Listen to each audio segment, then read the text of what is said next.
The movie opens in ancient times. We see a mysterious woman named Nagasloth gifted with deep spiritual power. She had kidnapped king of the land, Bishop Grogan. She uses pendulum board to kill the king. The moment when she starts using the board, soldiers of the king arrives and started burning all other possessed women. However, the king sees Nagasloth as a threat and he labels her as a witch. Later we see that pendulum board was not a simple board, it's a witch board. So the here question is, why Nagasloth kidnapped Grogan and what happened with her? We will get to know soon. Stick around and let's continue the story. Cut to the present day, a thief breaks into an underground antique storage and steals a strange pendulum board. The thief doesn't know what he has awakened. Soon after stealing it, things go wrong, forcing him to abandon the board deep inside a forest, unknowingly placing it exactly where fate wants it to be found. Emily finds the board, a passionate and ambitious woman preparing to open her new restaurant, and begins a new chapter of her life with her boyfriend Christine. While walking through the forest, she discovers the pendulum board, strangely untouched and almost calling to her. She takes it home, unaware that this simple decision will change her life forever.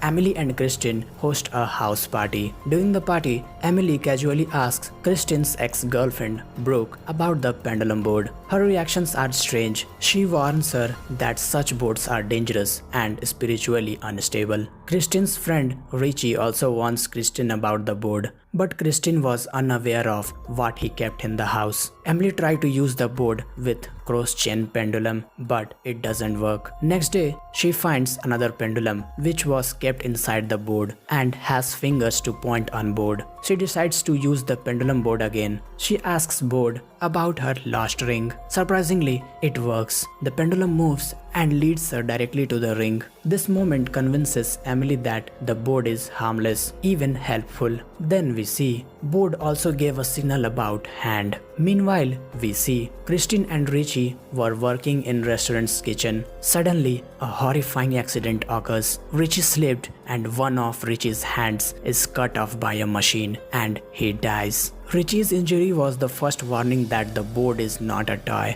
Now, strange things start happening to Emily. That board automatically started to operate itself and she starts having nightmares. One day, while Emily is taking a shower, reality breaks. She experiences horrifying visions of ancient times, seeing Nagasloth suffering through her own eyes. This is when the connection becomes clear. The board is not just showing the past, it is pulling Emily closer to Nagasloth's soul. Now the film reveals Nagasloth's tragic history. She was once a healer and spiritual guide. The king, fearing her influence, accused her of witchcraft, had her publicly tortured. Before leaving, she swears revenge, not just on the king, but on his bloodline. Her soul doesn't move on. Instead, it becomes bound to a pendulum board, waiting for the right moment. After learning about black magic and spirit things, she comes back and kidnaps Grogan. She uses pendulum board to kill the king. The moment when she starts using the board, soldiers of the king arrives and started burning all other possessed women.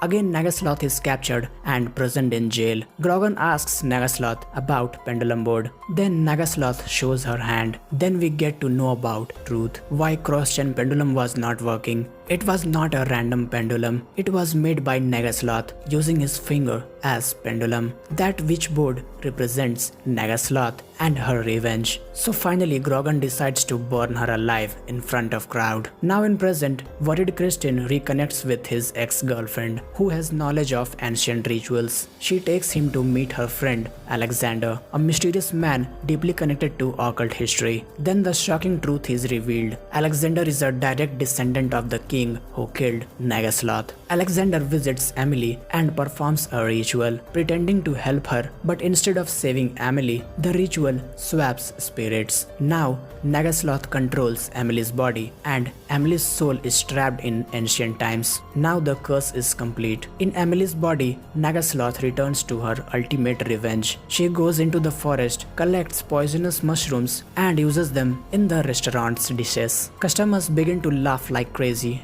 and everyone loses their temper. over and started killing each other. Not random victims, but symbolic sacrifices in Nagasloth's long-awaited vengeance. Christine discovers the Alexander's true intentions and realizes he helped complete the curse. But it's already too late. Emily, trapped in the past, is about to be burned alive. In desperation, Christine throws the pendulum board into the fire. This act breaks the spiritual link. The curse is weakened and Nagasloth returns to the past and burned in fire. Alexander shoots Christine and tries to save Witchboard. Emily returns to the present and kills Alexander. Emily survives but loses the man she loves. The movie doesn't end with peace. Emily and Brooke secretly sell the pendulum board to Church's father in exchange for diamonds. Father uses the board. Moments later, Nagasloth kills him, proving one terrifying truth: evil doesn't end, it only changes hands.